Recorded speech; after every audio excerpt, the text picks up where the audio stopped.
It was one of those evenings that just felt heavy, like the whole day had clung to my shoulders. The sky was fading, the house quiet, lights dim, the kind of silence that usually comforts me after work. I decided to park in the garage instead of leaving the car outside, thinking about dinner, maybe a long bath. But as soon as I turned off the engine, I heard it. Laughter. Ryan's laughter. Soft, familiar, and warm in a way that instantly didn't feel right. At first, I smiled. Maybe he was watching something funny. But then his tone shifted, tender, low, almost like a whisper meant to be secret. "You're impossible," he said, and then came the pause. That kind of silence that tells you something awful is coming. "Yeah, I love you too." My whole body went cold. I couldn't even blink. The air inside the car thickened, pressing against my chest until I could barely breathe. I didn't move. I didn't scream. I just sat there, listening to the quiet after the call ended. My hands were gripping the steering wheel so tight it hurt, but I didn't feel it. The only thing I could hear was my heartbeat, sharp, relentless, accusing. And in that moment, I knew something inside me had shifted forever. The garage door creaked, and suddenly there he was, humming, casual, like a man with nothing to hide. When he saw me standing there, his face went pale for a split second before he forced a smile. "Oh, I didn't hear you come in," he said, like it was the most natural thing in the world. I remember staring at him, studying every inch of his expression, trying to find the man I thought I knew. "Who were you talking to?" I asked, my voice steady, almost too calm. He laughed, that nervous, shaky kind of laugh that fills the space between lies. "No one. Just a coworker. A joke, that's all." A coworker. My jaw tightened. "You tell your coworkers you love them now?" I said, not shouting, not breaking.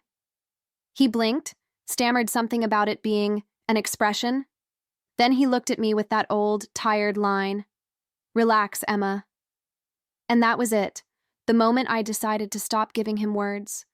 I walked past him without saying another thing, my silence slicing the air sharper than any argument could. Inside, my chest burned, but my face stayed calm. He thought he'd dodged a bullet. He thought silence meant forgiveness. But that night, I realized something powerful. Silence can be the loudest weapon of all. That night, the house felt different. Every sound, the hum of the fridge, the tick of the clock, seemed louder, heavier, as if the walls themselves were holding their breath. Ryan moved around like nothing had happened, scrolling through his phone, making small talk about dinner. I nodded when he spoke, but I wasn't listening. I was replaying every moment in my head, every word he'd said, every late night he'd brushed off with "just work." When he kissed me goodnight, my body stiffened. His lips felt unfamiliar, like they belonged to someone else entirely. I lay awake long after he'd fallen asleep, staring at the ceiling, feeling the distance between us stretch wider than ever. My mind spun through every possibility. Maybe I'd misheard, maybe it was harmless. But deep down, I already knew. There's a tone people use when they love someone they shouldn't. I'd just heard it. By morning, I had a plan. Not revenge, not yet. Just quiet observation. I decided to match his calm with my own, to become a mirror he couldn't read. If he wanted to hide something, I'd let him think he was succeeding. Because sometimes the smartest move isn't confrontation, it's patience. And I was ready to let silence do the talking for me. The morning light poured through the kitchen windows like nothing had changed, but I had. I made coffee, fried eggs, even hummed softly to fill the silence. Ryan came in, tie half done, smiling as if the night before had never existed. I smiled back, matching his ease, almost convincing myself it was normal. Almost. Beneath the surface, my thoughts ran wild, looping, restless, deliberate. I decided to play the part, the devoted wife, cheerful and trusting. "Hey," I said lightly, "maybe we should have dinner together tomorrow, just the two of us." I watched his eyes, the way they flickered, just for a second, before he forced another grin. "Tomorrow? I can't. Big project at work? Probably a late night. His voice cracked on the word work, and it told me everything I needed to know. Of course, I said, keeping my tone sweet. You're always working hard, right? He nodded, relieved that I wasn't pushing. I watched him kiss my cheek and leave, feeling the ghost of his touch long after the door closed. That kiss used to mean something. Now it just felt like punctuation, the end of a sentence that no longer made sense. As soon as he left, the house fell into that kind of silence that almost hums. Thick, watchful, expectant. I sat at the table, staring at my untouched coffee, feeling both foolish and sharp at once. It's strange how betrayal doesn't make you fall apart immediately. It makes you alert. You start noticing things, his patterns, his tone, the way his phone never leaves his pocket anymore. Every detail becomes a clue you never wanted to collect. That's when I remembered his car's navigation system. Ryan always bragged about how it saves everything automatically. I slipped into the garage, opened the driver's door, and tapped the screen. The last destination glowed in blue letters. Harbor View Suites, a hotel. My hands trembled, but my mind went utterly still, like calm after lightning. I took a deep breath and hit print log. The sound of the paper sliding out felt like a drumbeat of truth. I folded the page and placed it in my purse, my fingers brushing against the soft leather as if I were holding something sacred. Proof. Cold, undeniable proof. And yet, instead of crying, I felt a strange clarity. He thought he was clever, that his secrets lived in the dark. But darkness always leaves traces. You just have to be willing to look where it hurts. That evening, I watched him walk through the door like he always did, jacket over his arm, that same tired smile, the smell of cologne and deceit clinging to him. I asked about his day, and he told me stories about deadlines and meetings, weaving his fiction with a straight face. I nodded, pretending to listen, sipping wine just to keep my hands steady. The act was exhausting, but I had to play it perfectly. Later, when he stepped into the shower, I opened his briefcase. Inside, everything was neat. Folders, receipts, business cards. I found nothing, which almost made me laugh. He was careful, I'll give him that. But his precision was exactly what betrayed him. No man suddenly becomes that organized unless he's hiding something. It was all too clean, too rehearsed.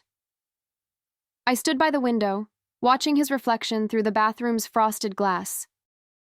The sound of running water filled the silence between us. I wasn't broken anymore, just cold, alert, and steady. Tomorrow I'd see it for myself, the truth. I didn't need his confession, I needed confirmation, and I was ready to get it. The next night, I sat in my car across from Harbor View Suites. The neon sign flickered like a heartbeat against the dark sky. The air outside was heavy, the kind that carries the smell of rain and bad decisions. I checked the time, 8:05. My hands rested on the steering wheel, fingers tracing slow circles, more to ground myself than anything else. My stomach felt tight, but my mind was razor clear. I wasn't here to cry. I was here to see. At 8:17, Ryan's car pulled in, headlights slicing through the drizzle. I watched him step out, phone in hand, adjusting his shirt like a man preparing for something he shouldn't. A few minutes later, she arrived. Red coat, blonde hair, the kind of woman who laughs easily and believes she's special. I felt my heart fracture, clean and quiet. When they kissed, it wasn't cinematic. It was small, familiar, practiced. That hurt the most. I raised my phone, hands trembling, and took the pictures. Each click sounded like thunder in that still night. I expected to break down, to scream, to sob, to feel something. But what I felt was clarity. Sharp, cold, liberating clarity. I finally had what I needed. Not just proof of betrayal, but the end of my denial. And somehow, that truth steadied me more than any promise ever had. The next morning, I poured coffee like any other day. The kitchen smelled like toasted bread and betrayal. Ryan walked in humming, cheerful, freshly showered, the picture of domestic bliss. He kissed my cheek, called me beautiful, and asked if I'd slept well. I smiled back, hiding the truth behind a calm so perfect it scared even me. "Yeah," I said softly. "I was tired. You came in late again, right?" He didn't even flinch. "Yeah, that project," he said, grabbing his mug. I watched him talk about deadlines, meetings, spreadsheets, all those convenient shields for his lies. I could have confronted him right there, slammed the evidence on the table. But instead, I just listened, letting him weave his story a little longer. Let him build the house of deceit I'd soon burn down myself. When he left for work, I sat at the table and stared at the steam curling from my coffee. There was no more pain, just focus. Clean, cold focus. He thought he was living two lives, but he didn't realize I was already in both. The faithful wife he saw at breakfast, and the strategist he'd never see coming. I spent the rest of the day pretending life was ordinary. I folded laundry, answered emails, even called my sister just to talk about nothing. But beneath that small talk, I was building something, a calm before the storm. I kept replaying the scene at the hotel, not to torture myself, but to study it, to understand it. He wasn't just cheating, he was confident enough to think I'd never notice. That arrogance would be his downfall. That night, I looked at the photos again. Each image felt like a piece of glass, sharp, cold, final. My hand didn't shake this time. I organized everything neatly into a folder, labeled it Harbor View. Simple, efficient. It was strange how control could feel so soothing after chaos, like tightening your own stitches after someone else's cut. I wasn't healing yet, but I was closing the wound myself. Lying in bed beside him, listening to his steady breathing, I realized something had changed. He was asleep in my bed, but I no longer belonged there. My mind was already moving forward, calculating, designing. I wasn't his wife anymore, not in the way he thought. I was the consequence he hadn't met yet. The morning after felt eerily calm. Ryan kissed me goodbye, talking about meetings and deadlines, unaware he was shaking hands with his own undoing. I waved from the doorway, smiling just enough to look believable. When the sound of his car faded, I sat at my desk, opened my laptop, and began transferring my savings into a private account. Each click was deliberate, each confirmation a quiet declaration of independence. This was no longer heartbreak, it was strategy. I called my lawyer friend Hannah, pretending to catch up over coffee. But between laughter and small talk, I slid the truth across the table like a hidden card. If I ever needed a quick divorce, hypothetically, I said. She didn't even blink. Hypothetically? She asked, and I nodded. Her tone softened, professional, protective. Send me what you have. I told her I would. I already had a folder waiting. By afternoon, I'd gathered everything. GPS logs, photos, bank statements showing hotel charges. It felt surgical, removing every trace of shared finances from his reach. I wasn't rushing. I was precise. Betrayal had taken away my peace, but in its place, it gave me something far sharper. Focus. And focus, when guided by silence, can be far more dangerous than rage. A week later, I told Ryan I wanted to celebrate his promotion. He looked at me, surprised, flattered, completely fooled. "You're too good to me," he said, grinning like a man who still thought he was loved. "Oh, trust me," I replied, smiling softly. "I know exactly what you deserve." I watched the words slide past him like harmless affection. He had no idea they were a promise. I planned everything meticulously. A private dinner at home, elegant but understated. Candles, his favorite wine, music low enough to make conversation feel intimate. I invited his parents and a few close friends, telling him I wanted them there to celebrate his hard work. He kissed my forehead, called me perfect. I almost laughed. Perfection, after all, was exactly what he'd taught me to fake. That night, as I set the table, I felt no anger, just anticipation. Every polished fork, every folded napkin felt like part of a quiet performance. I wasn't nervous, I was ready. For the first time in weeks, I felt powerful, like I was reclaiming something he didn't even know he'd stolen. Tomorrow, he'd learn that silence doesn't mean surrender. Sometimes, it's the sound before the storm. The night arrived dressed in calm. The house glowed with warm light. Laughter floated through the dining room, and for a moment, even I almost believed the illusion. Ryan sat at the head of the table, charming as ever, entertaining his parents and friends like the perfect man. I moved around gracefully, pouring wine, offering smiles, feeling the weight of every second ticking closer to truth. Beneath the surface, my heart was steady, not broken anymore, just ready. When dessert was served, I stood behind him and said, "I have a gift for you." Everyone turned. Ryan grinned, expecting something sentimental. A framed photo, a watch, maybe a speech about love. Instead, I picked up the remote and pressed play. The TV flickered, and there they were, him and the woman in the red coat, caught mid-kiss outside the hotel. The room froze. You could almost hear the air shatter. "Emma, what the hell?" he started, voice cracking under the weight of exposure. "You said you love her, Ryan," I said quietly, "and I just thought your parents should know who you really are." His mother gasped. His father's face hardened. Ryan's hands trembled as he begged me to stop. "Not here," he whispered. "No," I answered. "Exactly here." Because humiliation, like love, should never be one-sided. The fallout was swift and merciless. By the next morning, everyone knew. His parents, our friends, even a few coworkers who had been at dinner. Ryan tried to spin the story, to paint me as emotional, dramatic, unforgiving. But truth doesn't need decoration. It stands quietly on its own, undeniable. His parents stopped taking his calls. His mother texted me instead.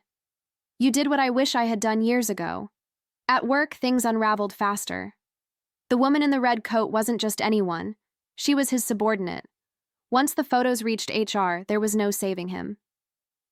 He called me that afternoon, voice trembling, begging for help. "You can tell them it was a misunderstanding," he said. "Emma, please, they're talking about firing me." I listened, steady and detached, the way he used to when I tried to explain my hurt. And then I said, "Good luck, Ryan." That evening, I sat on the porch with a glass of wine, watching the sun sink behind the trees. The silence felt different now. Not heavy, not cruel. Just peaceful.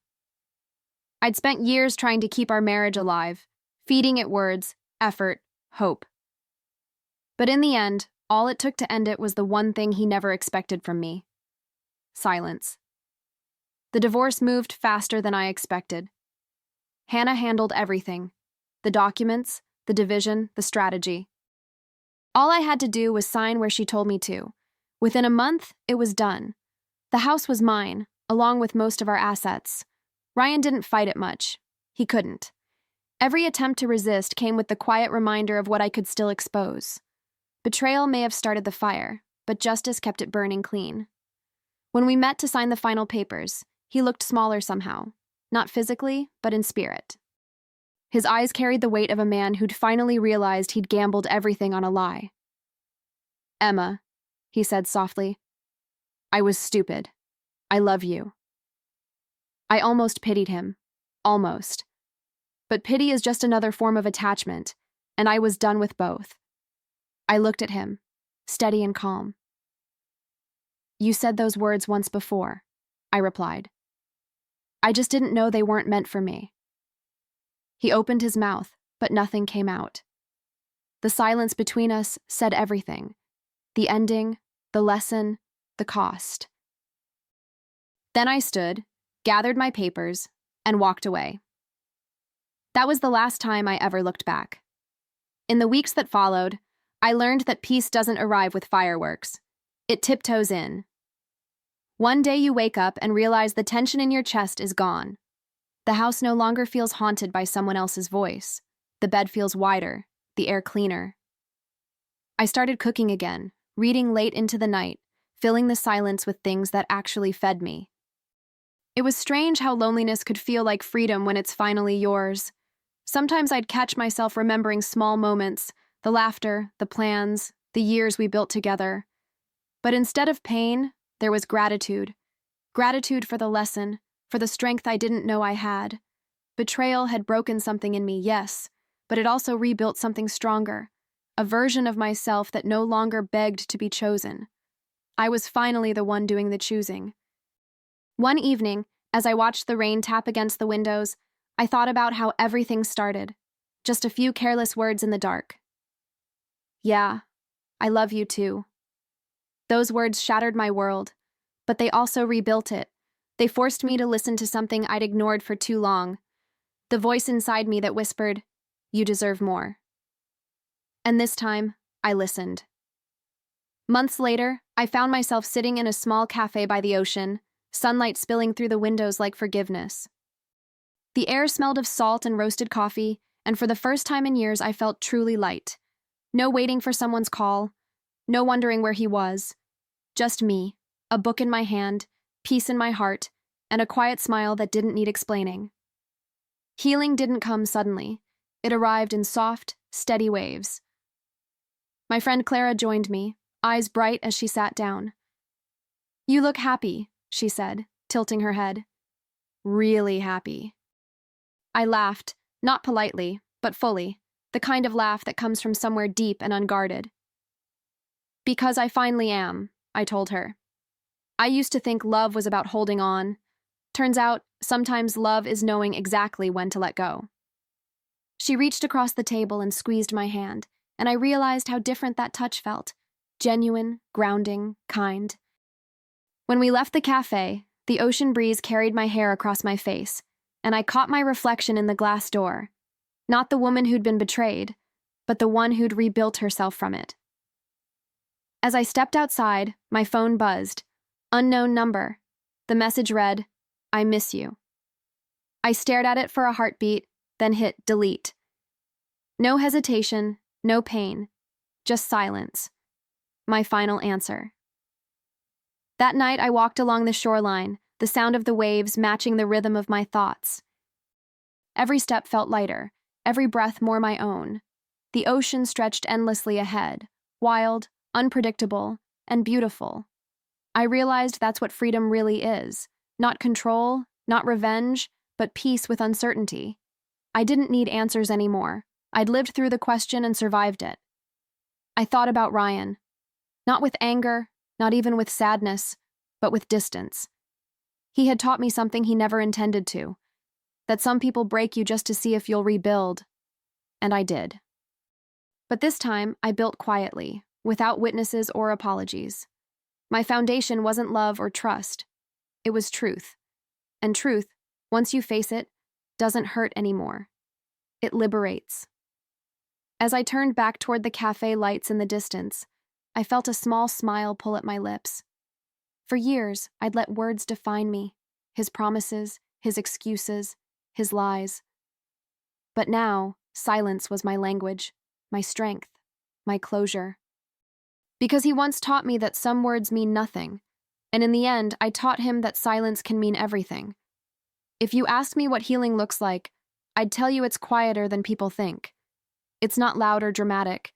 It's waking up one morning and realizing the ache in your chest is gone. It's cooking breakfast to your favorite song without checking the clock. It's forgiving yourself for believing lies because hope once lived there. Healing isn't pretty, but it's honest. And that's enough. For a long time, I thought silence was emptiness, a punishment. I used to fill it with words, with explanations, with desperate attempts to make someone understand me. But silence isn't empty. It's space.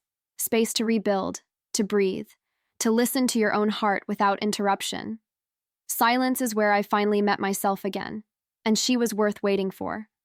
So when people ask how I moved on, I smile. Because the answer isn't in the revenge or the justice, though they mattered. It's in the peace that came after. In learning that the end of someone else's love story can be the beginning of your own freedom. Because he once broke me with words, and I rebuilt myself with silence.